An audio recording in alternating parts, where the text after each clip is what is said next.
mamaka niarantsika roe tsisy tirina kolerana fiteny fa tiako loatra anao raha vadikena tonga za nagnano karaha regny fitiavana efa agnaty fo tsisy raha masakaniky ny amintsika roa fagnirenana aminao tsy fisarana fa lambanako fagniriako bebe ny hoavy tsy isarika le des ambon miangavy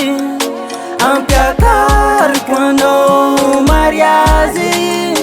zegny voady natao mazava hoazy fagniriako bebe ny hoavy tsy isarika le des ambon miangavy ampiakariko anao mariazy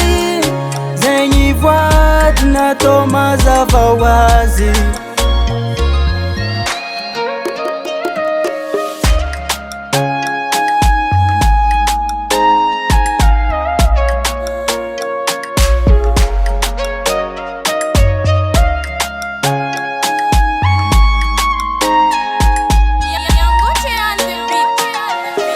fitiavana efa kara paradis fihiniko anao mba ho tsisy disadisa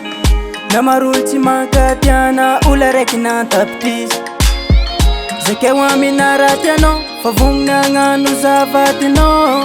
ny raha mampalahelo anao tsy atao sao te manimba ny hoavy ao fagniriako bebe ny hoavy tsy isarika le des ambon miangavy ampiakariko anao mariazy zegny voady natao mazava hoazy fagniriako ohatra amin'ny ela fitiavantsika aritela adiady zegny karnisy afaliagna fogna hitarango ela fagniriako ohatra amin'ny ela fitiavantsika aritela adiady zegny karnisy afaliagna fogna hitarango ela fagniriako bebe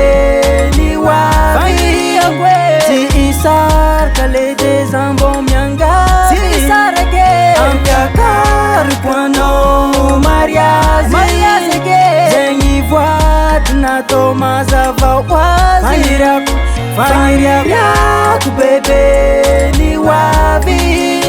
tsy isarika le des ambon miangavy